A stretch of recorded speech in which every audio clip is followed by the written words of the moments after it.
a teacher, motivator, entertainer, and a good human being. नमस्कार, मैं अवधेश मसीहा मैथ्स में आप लोगों को स्वागत करता हूँ। तो हम एनटीपीसी मिशन 2020 का शुरुआत किए थे।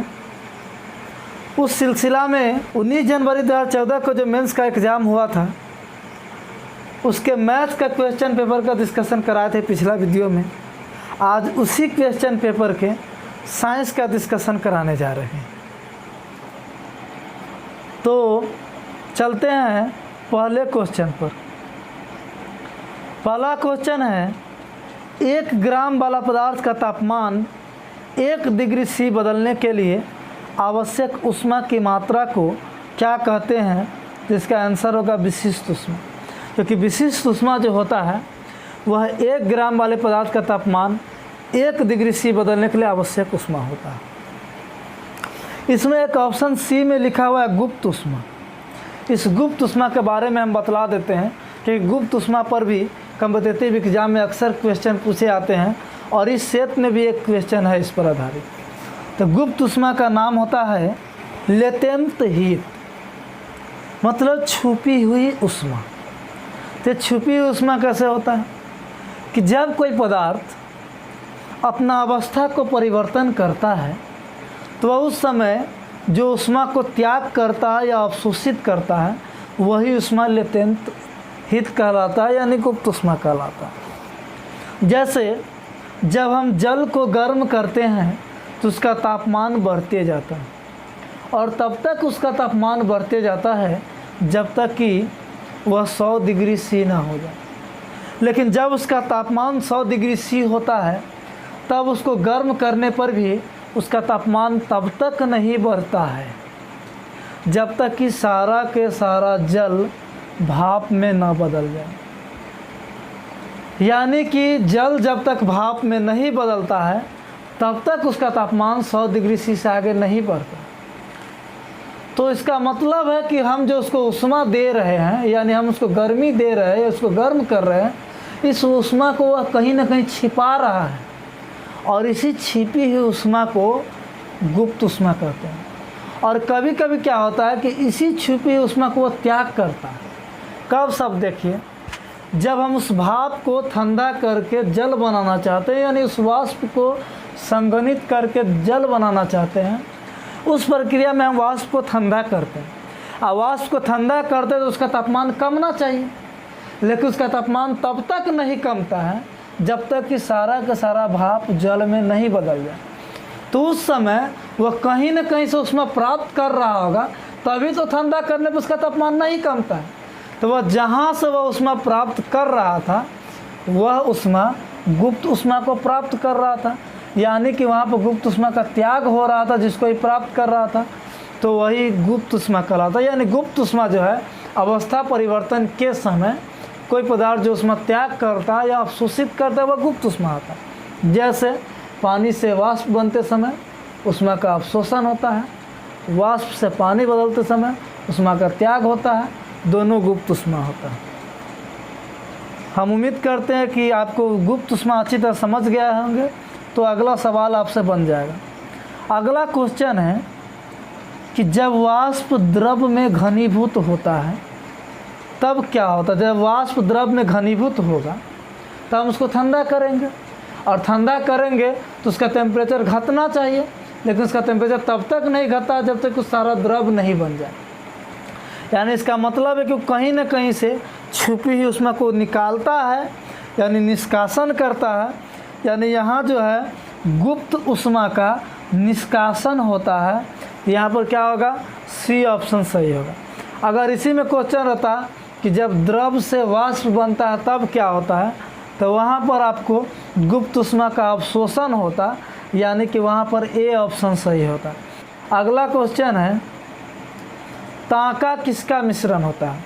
तांका यानी सोल्डर जो होता है शीशा और टीन का मिश्र धातु होता है, यानी इसका डी ऑप्शन सही होगा।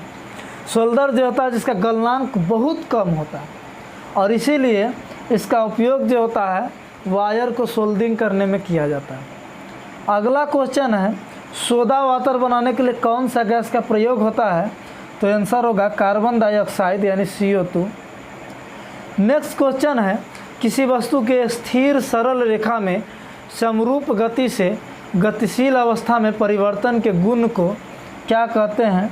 इस गुण को कहा जाता है जड़त्व। जड़त्व यानी इनर्शिया। इनर्शिया एक गुण होता है जिसके कारण कोई पिंड जो होता है अपना स्थिति को बनाए रखना चाहता है, यानी कि अगर वह विरामावस्था में है तो चाहता हमेशा अपना विरामावस्था में ही रहे, और अगर कोई पिंड सरल रेखा में समरूप गति की अवस्था में है फिर भी वह अपना अवस्था को मेंटेन रखना चाहता है, यानी वह गति की शील अवस्था को जारी रखना चाहता है। यह गुण क्या कहलाता है? जड़त्व कहलाता है। तो आंसर हो जाएगा इसका बी।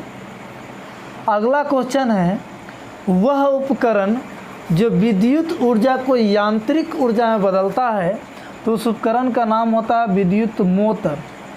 मोटर होगा, यहाँ में स्प्रिंट हो गया जिससे मीटर लिखा चुका है, यहाँ पर आंसर क्या होगा? विद्युत मोटर।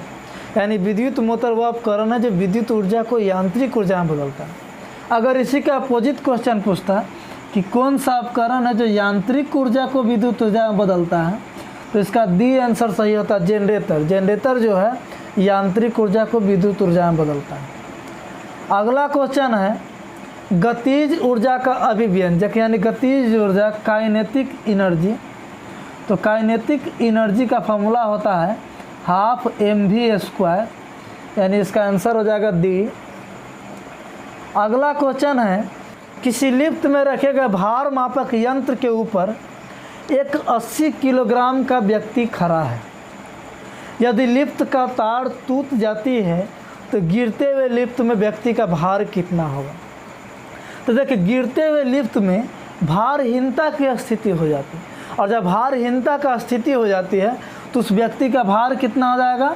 0 हो जाता है। भारहीनता मतलब भार उसमें कुछ होता ही नहीं है, तो उसका भार क्या हो जाएगा? 0 हो जाए, चाहे उस व्यक्ति का द्रव्यमान कितना ही किलोग्राम क्यों ना हो। यानी इमा 80 किलोग्राम से हमको कोई मतलब नहीं है। 80 किलोग्राम के जब वो दूसरा भी कोई देता दिया होता है फिर भी इसका आंसर होता है 0।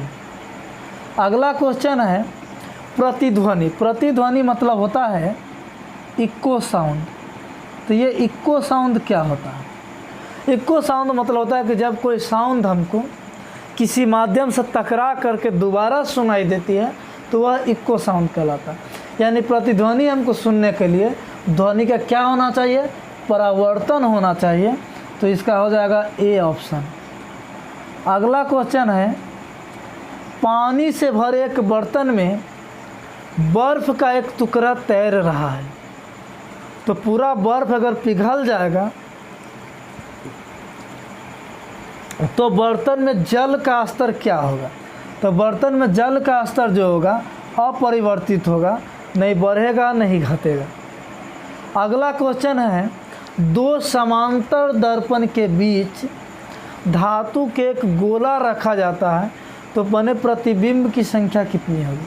तो देखिए, जब दर्पण समांतर रखा जाए ना तो उसमें कोई भी वस्तु का प्रतिबिंब जो होता है वह असंख्य होता है।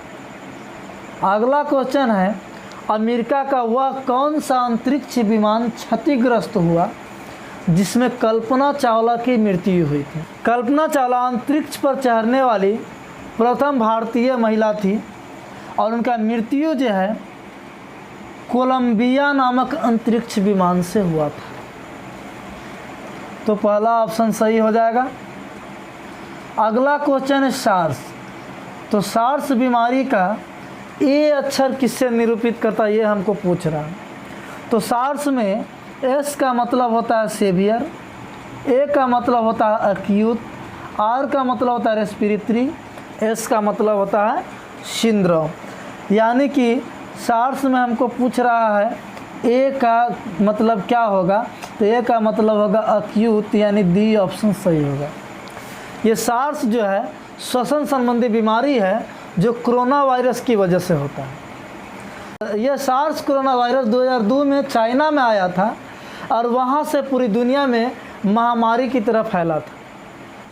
सार्स कोरोना वायरस पर अक्सर एग्जाम में क्वेश्चन पूछे जा चुके हैं। कभी कभी इसका फुल फॉर्म पूछ देता है, कभी कभी इसमें एस का मतलब, कभी कभी ए का मतलब, कभी कभी आर का मतलब पूछ देता है। तो इस तरह से आपको क्लियर हो गया होगा कि सार्स कोरोना वायरस में सबका फुल फॉर्म क्या होता है। इसमें श्वसन संबंधी प्रॉब्लम होता है। विश्व का प्रथम महिला अंतरिक्ष यात्री वेलेंतीना तेरेस्कोवा थी। तो वेलेंतीना तेरेस्कोवा विश्व का पहला महिला थी जो अंतरिक्ष यात्रा किए हुए थे, लेकिन इसमें वेलेंतीना तेरेस्कोवा कोई ऑप्शन में नहीं दिया हुआ। यानी इस क्वेश्चन का सेंस था कि विश्व का प्रथम महिला अंतरिक्ष यात्री नहीं, पर्यटक के बारे में पूछा गया था। तो विश्व का प्रथम अंतरिक्ष पर्यटक यानी टूरिस्ट के तौर पर कौन महिला थी जो अंतरिक्ष में पहली बार गई थी? प्रथम महिला कौन थी जो अंतरिक्ष पर घूमने के लिए गई थी? तो ये है अनसे अंसारी। अंतरिक्ष पर पहुंचने वाली, चाहे अंतरिक्ष पर ट्रेवल करने वाली प्रथम महिला अंतरिक्ष यात्री वेलेंतीना तेरेस्कोवा है, जबकि अंतरिक्ष पर पर्यटन करने जाने वाली प्रथम महिला अनसे अंसारी है। समझ गए अंतर आप? अगला क्वेश्चन पर चलते हैं। कह रहा है किसी वस्तु का वेग 3 गुना कर दिया जाए तो गतिज ऊर्जा में क्या होगा? तो गतिज ऊर्जा यानी काइनेटिक एनर्जी का पीछे भी एक क्वेश्चन पूछा हुआ था। तो काइनेटिक एनर्जी का फॉर्मूला होता है 12mv²। तो इस सवाल में हमको v का मान दिया हुआ 3 गुना, तो गतिज ऊर्जा क्या हो जाएगा? गतिज ऊर्जा v² होता है, इसीलिए 3 का स्क्वायर हो जाएगा। तो 3 का स्क्वायर कितना हो जाएगा?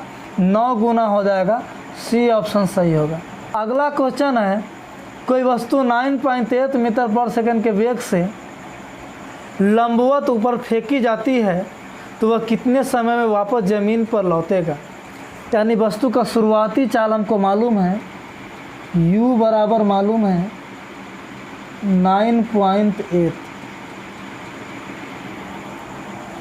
पहले हम ये पता लगाते हैं कि वस्तु जो होगा वह मैक्सिमम ऊंचाई पर पहुंचने के लिए कितना समय लगाएगा। तो जब वस्तु मैक्सिमम ऊंचाई पर पहुंचेगा तो उसका वेग 0 हो जाएगा, यानी कि यहाँ पर मेरा v का मान होगा 0। तो मैक्सिमम ऊंचाई पर पहुंचने के लिए जो लगा समय होगा वो निकालने के लिए हम क्या करेंगे? फॉर्मूला यूज करेंगे v बराबर u माइनस gt। यहाँ मेरा v का मान दिया हुआ है 0 बराबर u का मान दिया हुआ है 9.8, g का मान भी होता है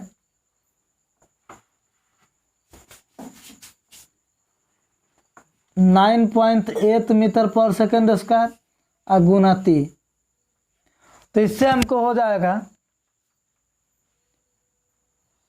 9.8 t बराबर 9.8। तो 9.8 से 9.8 एक बार में कट जाएगा, तो t का मान निकल गया 1। अब सोचिए कि किसी पिंड को ज़मीन से हम फेंके तो मैक्सिमम ऊंचाई तक पहुंचने में उसको 1 सेकंड का समय लगा। तो हमको ये पूछता है कि अगर उसे मैक्सिमम ऊंचाई तक पहुंचने में कितना समय लगेगा, तो 1 सेकंड आंसर आता। परंतु हमको क्वेश्चन में ये पूछ रहा है कि वो कितने समय में वापस ज़मीन पर आ जाएगा। तब सोचिए 1 सेकंड उसको मैक्सिमम ऊंचाई तक पहुंचने में लगा और फिर 1 सेकंड उसको वापस ज़मीन तक आने में लगेगा, तो वापस ज़मीन तक आने में उसको टोटल समय कितना लग जाएगा? 2 सेकंड हो जाएगा। इसका बी ऑप्शन सही होगा। अगला क्वेश्चन पर चलते हैं। डिप्थेरिया बीमारी किसको प्रभावित करता है? तो आंसर हो जाएगा गला को। अगला क्वेश्चन है, यूरेनियम का कौन सा आइसोटोप यानी समस्थानिक है जो न्यूक्लियर रिएक्टर में होने वाले श्रृंखला प्रतिक्रिया यानी चेन रिएक्शन को जारी रखने की क्षमता रखता है? तो यूरेनियम 235। सी ऑप्शन सही होगा। अगला क्वेश्चन है, भू उपग्रह यानी जियो स्टेशनरी सैटेलाइट की ऊंचाई को प्रदर्शित करता है? तो उसका ऊंचाई होता है 36,000 किलोमीटर, यानी सी ऑप्शन सही होगा। अगला क्वेश्चन है, कौन सा गैस का आवरण सूर्य से निकलने वाले पराबैंगनी विकिरण यानी कि अल्ट्रावायलेट विकिरण को अवशोषित करता है तो होता है ओजोन, यानी ए ऑप्शन सही होगा।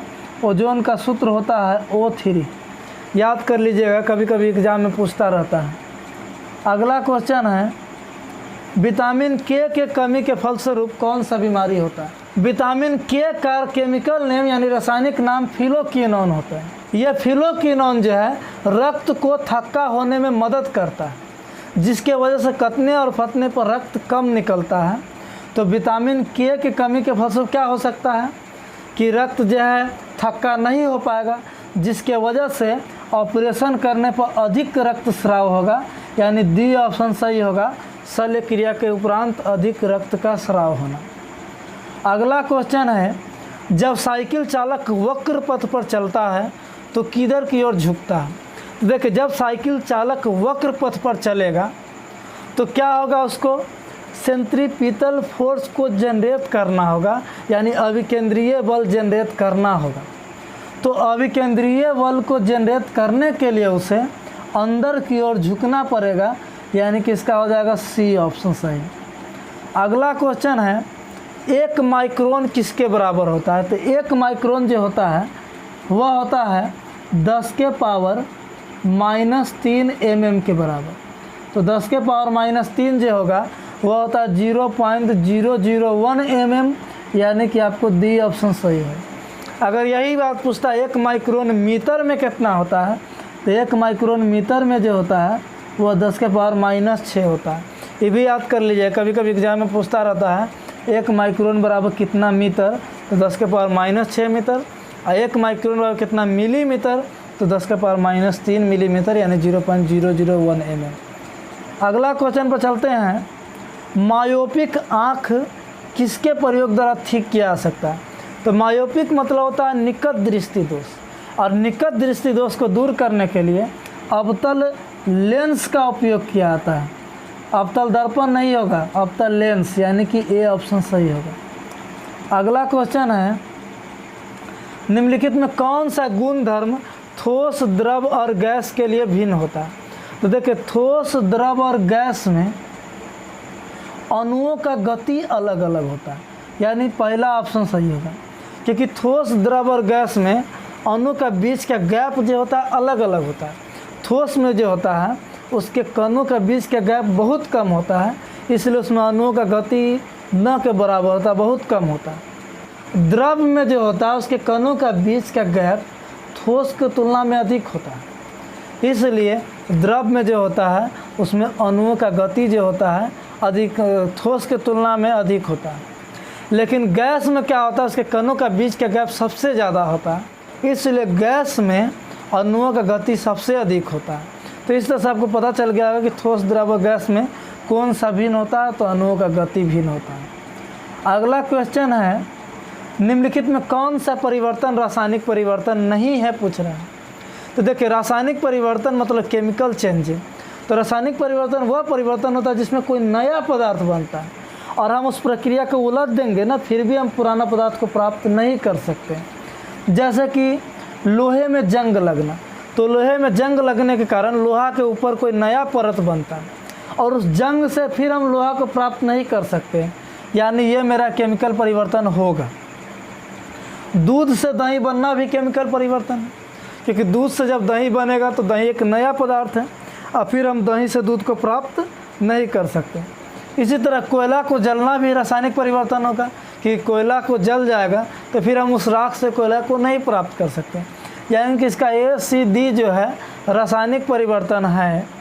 लेकिन बी ऑप्शन जो है पानी का भाप में बदलना, ये रासायनिक परिवर्तन नहीं है, क्योंकि पानी से जब भाप बदलेगा तो फिर भाप को जब हम संघनित करेंगे तो फिर वह किस में बदल जाएगा, पानी में बदल जाएगा। तो इस तरह से आपको बी ऑप्शन सही हो जाएगा। अगला क्वेश्चन है, संतुलित रासायनिक समीकरण में अभिकारक साइड और उत्पाद साइड में किसकी संख्या समान होती है?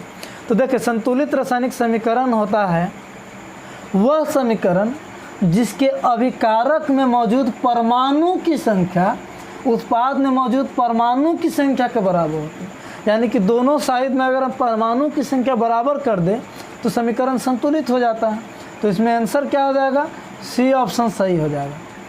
किसी तत्व के परमाणु संख्या जो होता है उसके प्रोटॉन की संख्या के बराबर होता है, इसलिए हम उस प्रोटॉन की संख्या को निर्धारित कर सकते हैं। तो ये ऑप्शन सही नहीं होगा। अब देखिए, जो प्रोटॉन की संख्या होती है परमाणु में वह इलेक्ट्रॉन की संख्या के बराबर होती है, इसलिए हम परमाणु संख्या से इलेक्ट्रॉन की संख्या भी ज्ञात कर सकते हैं, इसलिए यह ऑप्शन भी छट गया। अब हम देखते हैं, अगर हमको इलेक्ट्रॉन की संख्या मालूम हो गया तब हम उस परमाणु का इलेक्ट्रॉनिक विन्यास बना सकते हैं। इलेक्ट्रॉनिक विन्यास जब बन जाएगा तो हमको ये मालूम चल जाएगा कि आउटर सेल में कितने इलेक्ट्रॉन, और जो आउटर सेल में यानी बाह्य कक्षा में जो इलेक्ट्रॉन होता है उसी इलेक्ट्रॉन को संयोजकता कहते हैं, यानी कि वैलेंसी कहते हैं। तो आपको पता चल गया होगा कि परमाणु संख्या से हम किसको प्राप्त नहीं कर सकते हैं, तो वह होगा पहला ऑप्शन सही कि न्यूट्रॉन की संख्या जो है परमाणु संख्या से नहीं निकलता है। अगला क्वेश्चन पर चलते हैं। अगला क्वेश्चन है, किसी तत्व का परमाणु द्रव्यमान किसमें व्यक्त किया था। देखिए, किसी भी तत्व का परमाणु द्रव्यमान इतना कम होता है कि द्रव्यमान मापने की छोटी से छोटी इकाई में भी उसको आसानी से नहीं मापा जा सकता। इसीलिए परमाणु द्रव्यमान मापने के लिए एक नया यूनिट खोजा गया, जिस इकाई का नाम है परमाणु द्रव्यमान इकाई, यानी कि AMU, यानी एटॉमिक मास यूनिट। सभी गैस शून्य आयतन प्राप्त करते हैं जब उसका तापक्रम घटाया जाता है। तो देखिए, जब गैस को तापक्रम को घटाया जाता है तो उसका आयतन कमते जाता है, और जब वह परम शून्य ताप पर चला जाता है यानी कि 0 डिग्री के पर चला जाता है, तब उस गैस का आयतन जो है शून्य हो जाता है। तो 0 डिग्री के तो इसमें ऑप्शन में नहीं दिया हुआ है, तो 0 डिग्री के को हम सेल्सियस में लिख सकते हैं -273 डिग्री सी। तो -273 डिग्री सी पर गैस का आयतन क्या होगा, शून्य होगा। तो अगर केल्विन में पूछेगा तो 0 डिग्री के होगा, अगर सेल्सियस से पूछेगा तो -273 डिग्री सी होगा। तो आपको सी ऑप्शन सही होगा। अगला क्वेश्चन है, एसिड बदलता है। एसिड यानी अम्ल जो है कैसे बदलता है। तो देखिए, लिटमस पत्र एक सूचक होता है, तो अम्ल में जब हम लिटमस पत्र को डालते हैं तो वह नीला लिटमस पत्र को लाल में बदल देता है, यानी कि मेरा पहला ऑप्शन सही होगा। लेकिन जब हम क्षार में लिटमस पत्र को डालेंगे तो वह क्या करता है, लाल लिटमस पत्र को नीला में बदल देता है। तो अगर क्षार वाला पूछता तो मेरा बी ऑप्शन सही होता। यहाँ अम्ल वाला पूछ रहा था तो ए ऑप्शन सही है, क्योंकि पूछ रहा था एसिड कैसे बदलता है, तो एसिड जो है नीला लिटमस पत्र को लाल में बदल देता है। नेक्स्ट क्वेश्चन है, चीनी के घोल में तापक्रम बढ़ाने पर चीनी की विलेयता। तो जैसे चीनी के घोल का ताप बढ़ाएंगे तो उसमें अधिक से और अधिक चीनी घुल जाएगा, यानी कि तापक्रम बढ़ाने पर चीनी का विलेयता जो है बढ़ जाता है। अगला क्वेश्चन है, निम्नलिखित में कौन सा तत्व कार्बनिक यौगिक में मौजूद होता है। तो कार्बनिक यौगिक में कार्बन मौजूद होता है। तो इस तरह से ये सेट का साइंस का क्वेश्चन कंप्लीट हो गया। अब इसी सेट का जीएस का क्वेश्चन लेकर हम अगले वीडियो में आएंगे, और फिर उससे अगले वीडियो में हम रीजनिंग का भी डिस्कशन करा देंगे। तो अगर आप एनटीपीसी में जॉब चाहते हैं तो चैनल को सब्सक्राइब कीजिए, ताकि हर वीडियो का नोटिफिकेशन आपको पहले मिले, और इस वीडियो को आप अपने दोस्तों में शेयर कीजिए, जिससे हमें भी एनर्जी मिले और हम अगला वीडियो जल्द से जल्द लेकर आए। Thank you.